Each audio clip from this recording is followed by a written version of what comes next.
Mais donc, merci pour cette invitation. Et effectivement, le projet dont je vais vous parler, en fait, complète un peu l'histoire que Célia vient de tisser à propos de la Récupératech, puisqu'effectivement, c'est moi qui ai encadré 2 années de suite un groupe de 15 étudiants pour essayer de soutenir le projet de développement de la Récupératech. Mais ici, ce que je vais vous partager, c'est en fait mon témoignage sur une pratique enseignante que j'anime, en tout cas cette modalité-là, je l'anime depuis 7 ans maintenant. Et en faisant ce témoignage ici, je vais essayer de j'ai essayé de me poser la question de savoir si, alors que mes objectifs pédagogiques à moi sont de travailler avec les étudiants l'engagement dans leur discipline, donc comment est-ce qu'on peut s'engager en tant qu'architecte vers la société. Et donc, mon dispositif pédagogique cherche à instruire cette question avec eux. Est-ce que je déployais des modalités pédagogiques congruentes, c'est-à-dire est-ce que je les amenais à s'engager dans l'activité pédagogique à part entière. Voilà, et c'est ça que je vais essayer de vous déployer. Alors, j'ai prévu 3 temps. D'abord, simplement, je vais vous mettre en contexte. Qu'est-ce que je fais, comment ça se passe pratiquement, et peut-être pour ceux qui ne sont pas éveillés à ce que c'est apprendre ou enseigner l'architecture, je vais donner quand même quelques balises. Pour d'autres, ce sera du connu. Et ensuite, je vais essayer d'explorer 3 moments de cette pratique pédagogique dans lesquels il y a des traces de ce qu'on pourrait appeler des formes d'empowerment ou de capacitation ou d'autonomisation ou toute autre forme de prise de pouvoir des étudiants sur ce qu'ils font au sein de ce cours. Et ensuite, je conclurai. Alors, il faut savoir que c'est des groupes étudiants que j'encadre en Master 2, c'est-à-dire qu'ils sont à l'orée d'être versés dans la vie active et ils s'interrogent beaucoup sur leur devenir professionnel. Et je profite, entre guillemets, de cette situation pour les faire travailler à cette question de qu'est-ce qui se passerait, qu'est-ce qui se passera lorsqu'ils vont être projetés dans une forme de pratique.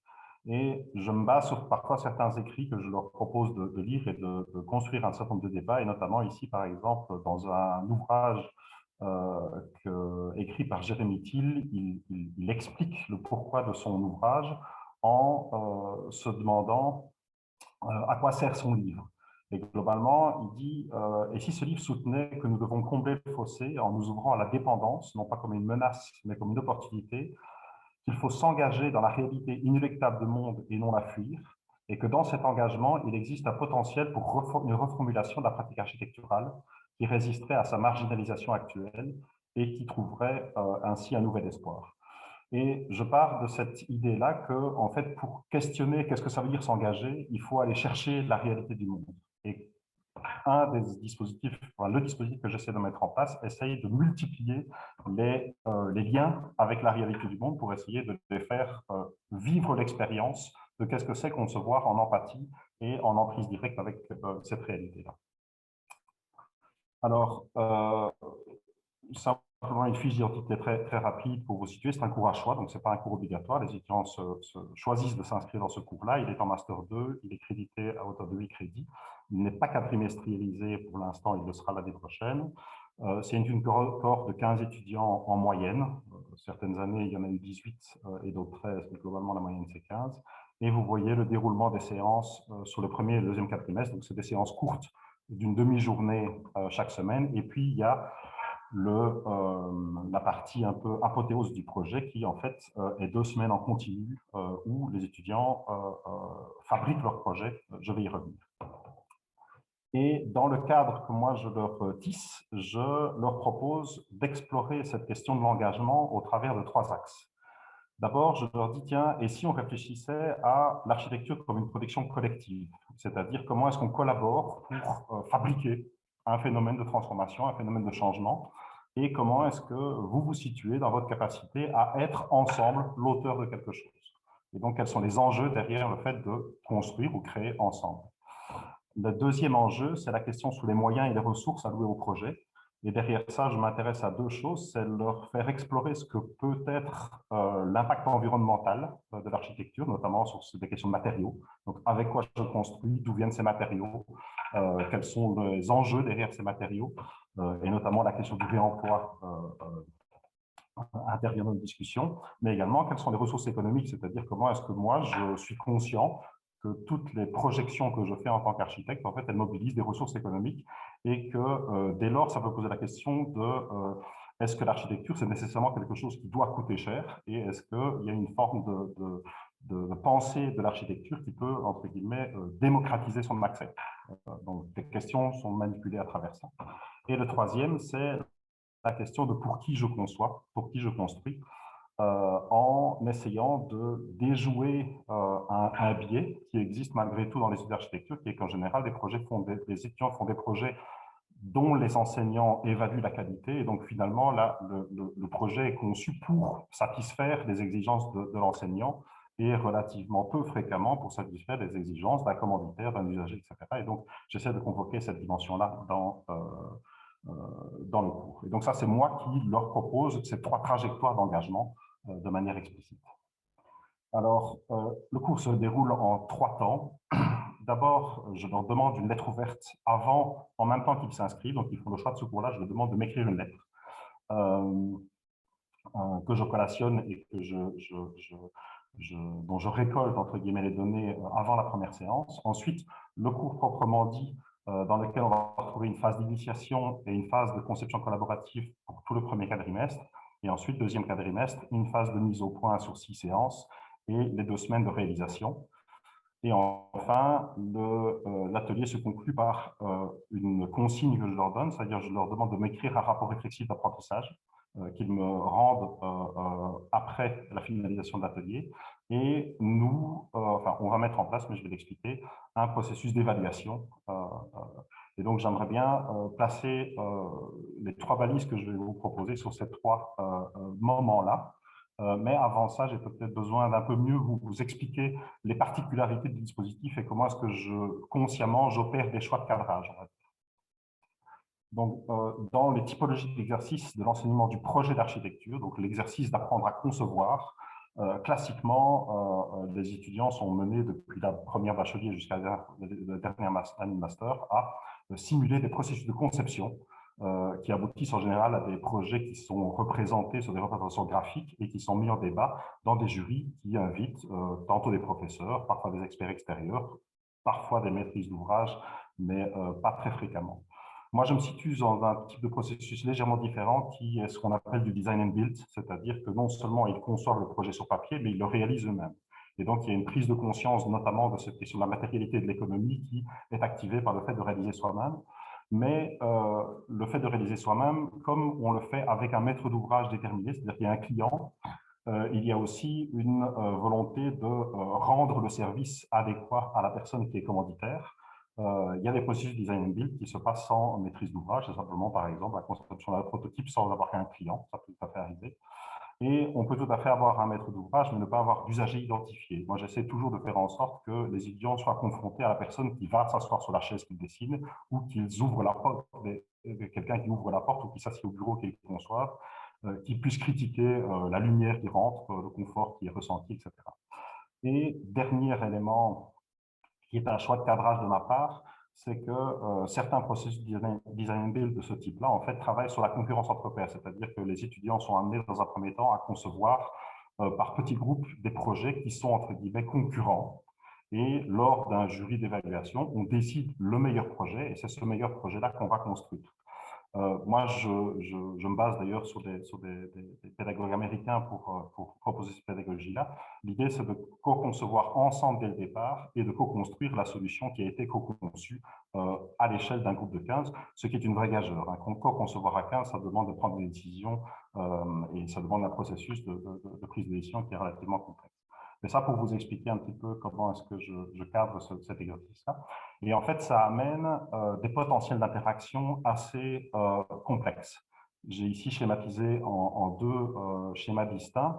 Le premier qui est donc les étudiants en tant que groupe concepteur qui sont en relation avec moi. C'est évident, je suis un de leurs référents, je suis un acteur de leur travail, mais je ne suis pas le seul, puisqu'ils interagissent avec un groupe maître d'ouvrage, en l'occurrence Célia qui vous a présenté le projet juste avant, la direction de l'ESA et les étudiants de la Récupératech faisaient partie du groupe maître d'ouvrage. Ils étaient des personnes à qui on devait rendre des comptes sur le fait que le projet se passerait comme ça, se déroulerait comme ça. Et même les services techniques de l'ESA étaient un des composants du maître d'ouvrage puisqu'ils devaient nous laisser agir sur un bâtiment concret.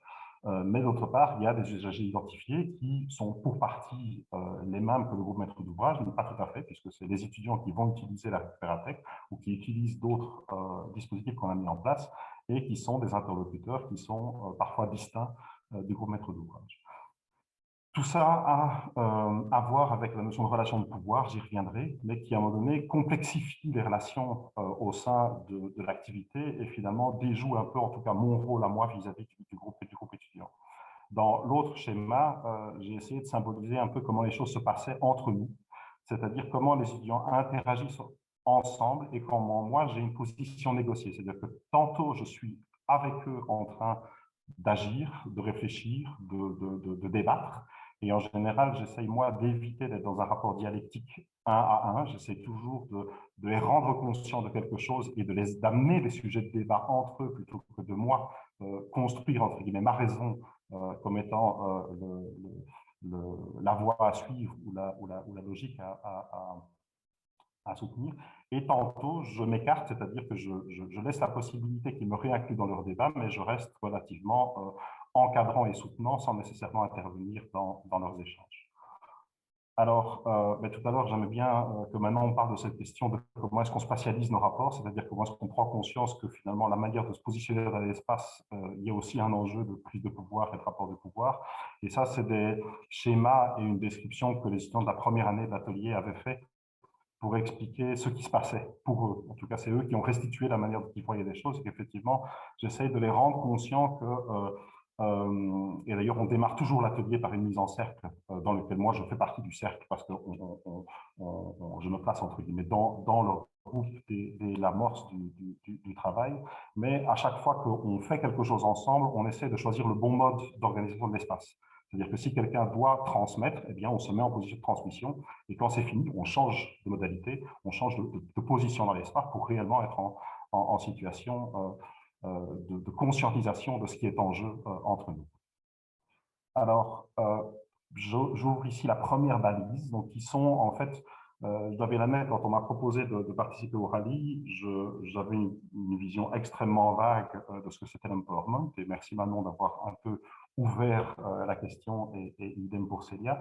Et donc, je me suis un peu introspecté, je me suis dit, mais en fait, qu'est-ce que tu fais?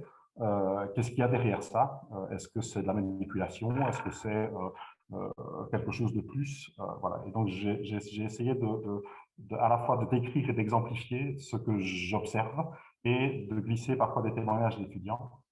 Et donc, globalement, une première balise, c'est est-ce que j'ouvre la question du contenu? C'est-à-dire, est-ce que je permets aux étudiants d'opérer un choix ou d'influer sur ce qu'ils vont apprendre? Et à travers cette lettre ouverte donc, qui initie le processus pédagogique, qui est explicite dans les engagements pédagogiques. Donc là, je vous ai mis l'extrait de mes engagements pédagogiques. Je dis, cette lettre doit exprimer les raisons et questionnements qui poussent l'étudiant à s'impliquer dans cet atelier, mais aussi, c'est une disposition qui permet d'intégrer les questionnements propres au groupe. C'est-à-dire que je leur dis, ce que vous allez dire, je vais essayer d'intégrer ce que vous dites dans le contenu du cours. Et dans les faits, effectivement, lors du premier atelier, moi, j'ai lu tous leurs documents. J'en ai extrait des mots-clés que je trouve récurrents, qui m'ont l'air de faire sens et qui traversent le groupe, et je mets ces questions-là en débat. Et donc, il y a une mise en discussion collégiale des attentes qui me permet de sentir est-ce qu'il y a des envies solides qui s'expriment ou qui sont capables d'être reformulées collectivement lors de ce premier cours. En tout cas, ça se passe à peu près chaque année. Alors, ça a amené, et ça, c'est des années différentes. Par exemple, ça a amené une année à ce que je fabrique un apport théorique adapté sur l'économie du projet. Parce que les étudiants étaient très intéressés à être mieux outillés sur la question économique, sur comment est-ce qu'on maîtrise notamment une estimation de projet, etc. Et donc, ça m'a amené à créer un contenu que je n'avais pas prévu d'inclure au départ, en tout cas pas sous cette forme-là.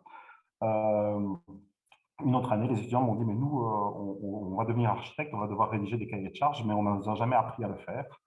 Est-ce qu'on pourrait faire ça? Et donc, effectivement, cette année-là, on a été jusqu'à rédiger, entre guillemets, des textes prescriptifs avant le chantier pour pouvoir exercicer cette compétence-là particulière que les étudiants étaient intéressés. Et enfin, une troisième expérience qui était le renforcement de la dimension participative du chantier, où une série d'étudiants étaient vraiment très intéressés à sortir de ce qu'on appelle les théories de la participation en architecture et réellement mettre en pratique cette question-là. Comment est-ce qu'on fait participer des futurs usagers au sein du chantier et comment est-ce qu'on co-construit au-delà de co-concevoir, entre guillemets.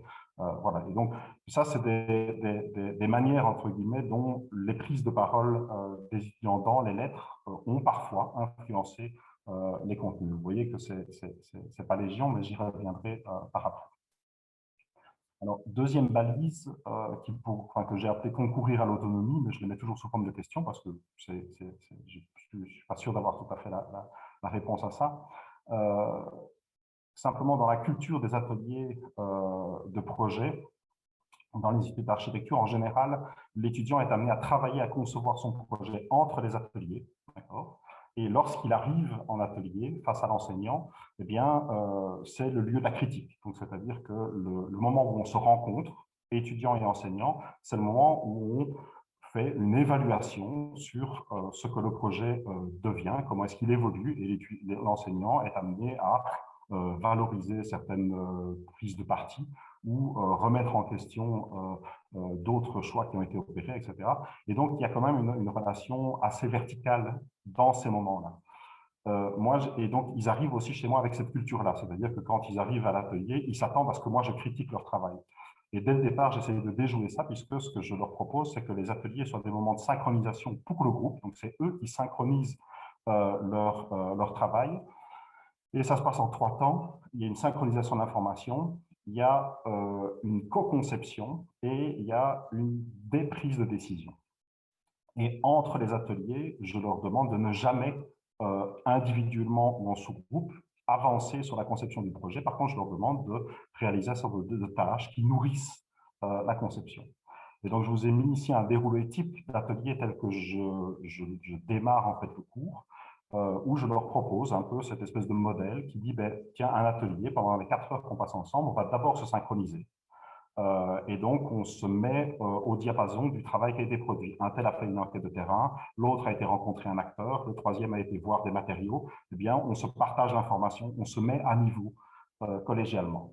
Ensuite, on propose des dispositifs de co-conception, travail en sous-groupe, où on creuse des questions, on opère des hypothèses par sous-groupe, et ensuite on fait un travail de relecture de ces conceptions en sous-groupe de manière collégiale pour voir si des éléments qui ont été avancés par les sous-groupes, est-ce qu'il y a moyen de prendre des décisions qu'en général j'essaye de soutenir non pas dans un processus de vote, mais plutôt dans un processus de co-construction d'une décision sur des bases sociocratiques notamment. Et enfin, 4e temps, on termine en se disant mais qu'est-ce qu'on fait pour la semaine prochaine, qui a envie de faire quoi, qui est motivé par faire avancer quelle question, ou aller capturer quelle information, ou produire quel artefact qui va nous permettre de réfléchir la semaine prochaine.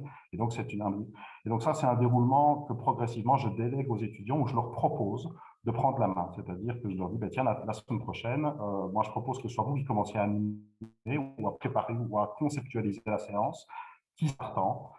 Et c'est sur base volontaire qu'ils se désignent, parfois par groupe de 2, parfois seul. Et moi, je reste toujours en soutien. C'est-à-dire, je leur dis, si vous avez un problème, si vous avez une question, et même, je dois bien avouer que parfois, je leur dis, revenez vers moi en milieu de semaine pour peut-être que je fasse une relecture préalable, ce qui est une manière pour moi de ne pas perdre une séance qui serait peut-être mal agencée. On pourrait y revenir. Alors, en fait, derrière cette question de comment est-ce que moi, j'essaye de concourir à une forme d'autonomisation du groupe, j'utilise le terme d'intervention tutorale proactive et réactive, c'est-à-dire que moi, j'essaye de les outiller, et là, je suis proactif, je leur donne des méthodes, je leur fais expériencier des manières de faire, et après, je les laisse négocier avec ces outils, est-ce qu'ils les utilisent complètement, partiellement, parce qu'ils font totalement sens ou partiellement sens pour eux. J'essaie toujours de placer la parole au centre, c'est-à-dire je mets les questions au centre, je mets des outils au centre et je les laisse se les approprier. J'essaie de toujours favoriser la prise d'initiative, c'est-à-dire que s'ils ont j'essaie d'abord de voir s'ils ont une idée sur comment faire, et s'ils l'expriment, je les laisse aller. Et comme disait Célia, même si parfois je suis un peu surpris par leur proposition, et je régule a posteriori. C'est-à-dire que quand ça dysfonctionne ou quand il y a un élément qui m'apparaît et qui leur apparaît d'ailleurs dysfonctionnel, eh bien, on en débat, on prend une réflexion méta sur qu'est-ce qu'on est en train de faire et on essaye de modifier. Et donc là, dans le petit schéma, je vous ai mis entre guillemets en noir ce que moi je fais, qui sont des régulations. Hein. Je réintroduis un enjeu que je trouve qu'ils sous-estiment, où je sens que la dynamique de groupe est en train de patiner et je les sens en besoin d'un support et donc je réinjecte quelque chose de manière réactive, ou alors je recadre le réalisme du projet parce que sur la question de l'échec, on pourrait y revenir, autant j'essaye d'intégrer le droit à l'erreur dans tout le processus, autant à la fin, j'ai vraiment envie que le projet soit un succès parce que simplement on rend un service à la société et qu'il faut assumer que ce service soit pertinent. Mais on retrouve, et je ne vais pas lire tous les témoignages, mais toutes des situations où les étudiants, effectivement, s'octroient des libertés, prennent des initiatives, ont une force de proposition qui impacte les dispositifs et qui sont autant d'éléments qui, voilà, déjouent un tout petit peu un cadre ronronnant et les met en situation d'acteurs du processus qui sont en train de vivre. Alors ça, c'est une image que j'aime bien parce qu'elle est vraiment, elle a été prise par une étudiante, je pense, la 3e année, et elle est vraiment symptomatique de ce qui se passe. Vous me voyez là au fond de l'écran derrière mon petit ordinateur en train de faire je ne sais plus quoi, envoyer des mails probablement, pendant que les étudiants travaillent. Et en fait, je suis à leur disposition, mais je reste relativement en retrait, entre guillemets, de ce qu'ils sont en train de faire. Et eux-mêmes expriment, puisqu'ici c'est des phrases extraites de leur rapport réflexif d'apprentissage, où ils sont tout à fait conscients qu'on joue un drôle de jeu, entre guillemets. C'est que je suis toujours leur prof, mais en même temps, j'agis plus souvent comme roue de secours ou béquille ou tremplin, ou voilà, je rajoute de la force, entre guillemets, à leur propre dispositif, plutôt que de trop fort guider. En tout cas, c'est mon impression, et puis je lis ça à travers les traces qui restituent. Alors, dernière balise, c'est la question du rapport réflexif. Et je vois que je suis un peu tard, donc je vais essayer d'aller vite, et de l'évaluation. Alors, globalement, moi, l'évaluation pour cet atelier ici, je ne vais pas trop détailler, mais je la propose comme une évaluation d'une part collective qui est une co-évaluation et une évaluation individuelle qui passe par le rapport réflexif. Et ici, je veux simplement vous évoquer la manière dont je m'y prends pour l'évaluation collective, c'est-à-dire que je définis dans mes engagements pédagogiques 5 critères qui sont cités là, qui parlent de qualité de processus, d'attente du client, de propos environnemental, d'économie de moyens et de restitution d'une démarche. Et lors d'une séance, entre guillemets, de co-évaluation, je propose au groupe de s'auto-évaluer sur ces 5 critères-là. Et je propose une mise en espace de cette auto-évaluation. C'est-à-dire que, mettant que le critère est le point rouge au centre, au plus on est proche du critère, au plus on est d'accord avec ce critère, on pense qu'il a été bien rencontré, et au plus on en est loin, au plus on est en désaccord. Et le schéma que je vous ai mis ici, construit pour les besoins de la présentation, en fait, il illustre ce qui se passe, c'est qu'ils ne sont jamais d'accord, ou rarement complètement cohérents. Et ce qui est intéressant, c'est que du coup, ça nous fait débattre sur qu'est-ce qu'il y a derrière les critères, qu'est-ce qu'on met derrière les critères, et ça nuance assez fort les résultats. Et c'est intéressant, entre guillemets, de voir comment est-ce qu'eux produisent une évaluation qui est assez nuancée. Et en général, à ce moment-là, moi, je leur donne ma propre vision du critère et je dis en quoi je suis tout à fait d'accord et raccord avec ce qui est énoncé. Et alors, on n'écrit pas la note ensemble et on ne signe pas au bout de la page, mais effectivement, l'idée, c'est qu'ils contaminent, entre guillemets, cette partie de l'évaluation très, très clairement. Et je me suis rendu compte qu'en fait, je ne mettais jamais en négociation des critères. C'est moi qui les définissais, ils étaient écrits dans mon engagement pédagogique. Or, presque chaque année, je suis amené à proposer une activité lors d'un atelier que j'appelle co-construction des critères de jugement, parce qu'en fait, pour les aider à décider, pour les aider à prendre une décision, à 15, je constate que je dois les outiller. Notamment, j'essaie de faire en sorte que par un petit protocole, ils en arrivent à définir les valeurs propres à leur projet et à leur groupe. Et alors, j'essaie de travailler dans un nombre de critères limités en faisant d'abord un foisonnement d'idées, puis ensuite en essayant de les agréger à travers un outil qui est la mise en logo, on va dire.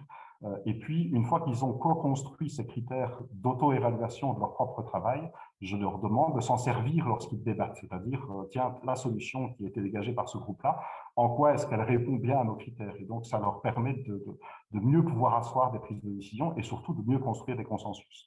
Et la question qu'on pourrait se poser, c'est pourquoi est-ce que j'ai jamais eu l'idée d'utiliser ces critères qu'ils co-construisent comme critères d'évaluation et donc de les faire participer aussi à la construction de cette partie-là. Et donc, globalement, dans les 3 balises que je vous ai énoncées, je pense que mieux expliciter le rôle de la lettre ouverte comme une possibilité de contamination du contenu par l'étudiant, ce serait vraiment une bonne idée. Je pense qu'en fait, je devrais être plus complet sur ce dispositif-là, mais pour moi, il y a un risque quand même, parce que ça se traduit par un engagement. C'est-à-dire, une fois que l'étudiant dit « je veux apprendre ça », et qu'il y a 15 voix, il faut assumer ces 15 voix-là. Et comment est-ce qu'on reste en maîtrise de ce qu'on entend enseigner?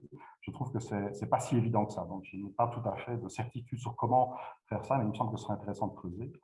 Alors, concourir à l'autonomie, je pense que ça fonctionne, mais surtout parce qu'il y a des acteurs tiers, c'est-à-dire que je ne suis plus le référent unique de ce qu'ils sont en train de faire. La motivation se décentre et le fait d'être dans une situation réelle le ramène à réellement sentir qu'on ne fait pas ça pour du faux. C'est-à-dire qu'on est vraiment engagé dans une situation réelle et ça construit l'engagement des étudiants de manière assez claire.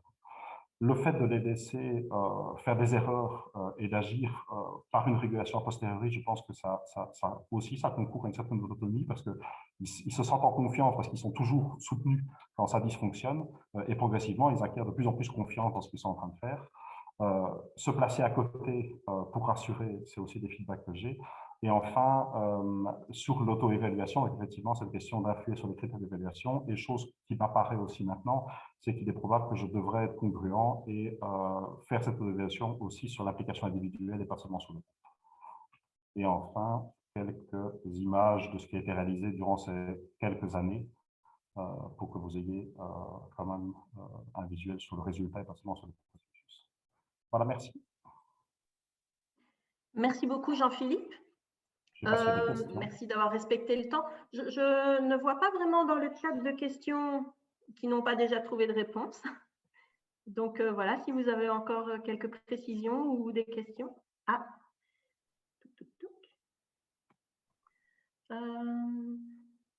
ah oui, nous avons une question de Manon. Ou plutôt un commentaire, on va dire. Si dans tous les domaines on avait ce genre de cours, les étudiants seraient bien mieux préparés à la vie d'après et engagés socialement. Quel investissement dans tous ces aspects méta qui vont au-delà du contenu du cursus, le sens sociétal, le fonctionnement collaboratif, la co-construction, l'évaluation.